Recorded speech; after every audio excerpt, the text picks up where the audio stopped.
Well, I think all the drugs that we've developed over the years to manage heart failure have been aimed at slowing progression and improving survival. That's really been the focus. And they've been based upon the insight that neurohormonal activation is playing a critical role in progression.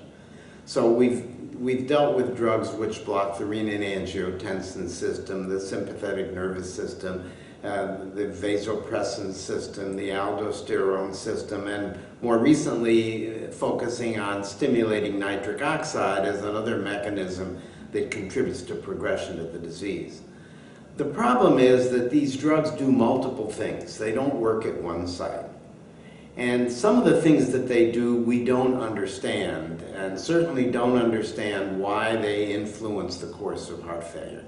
So we have a real deficiency in understanding all of those processes that lead to progression.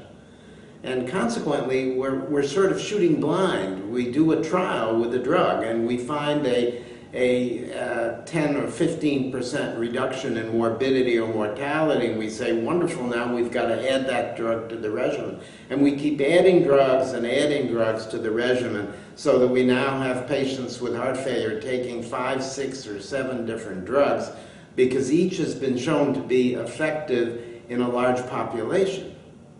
But we really don't understand how the individual patient responds to these drugs and whether that individual requires all of these drugs. And that would really require us to have more insight into the mechanism that varies from individual to individual so we can attack the mechanism directly with the drug. And unfortunately, we aren't smart enough to know how to do that yet.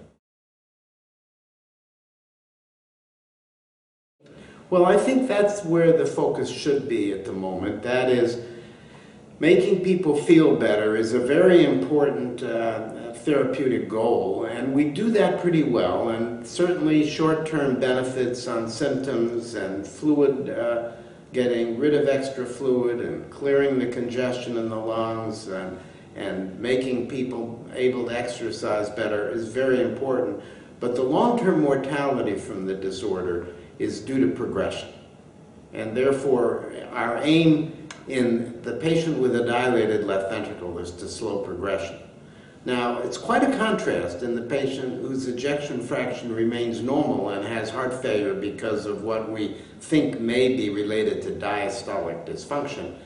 Those patients have aged cardiovascular systems. Their vascular system is stiff and aged. Their left ventricle is stiff and aged.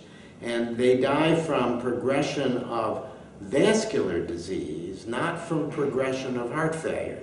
So you notice in those trials, most of the deaths are not related to heart failure. They're related to something else.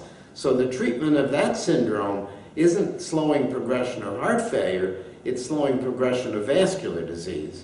Whereas in heart failure with a dilated left ventricle, the therapeutic goal is to slow progression of the left ventricular remodel.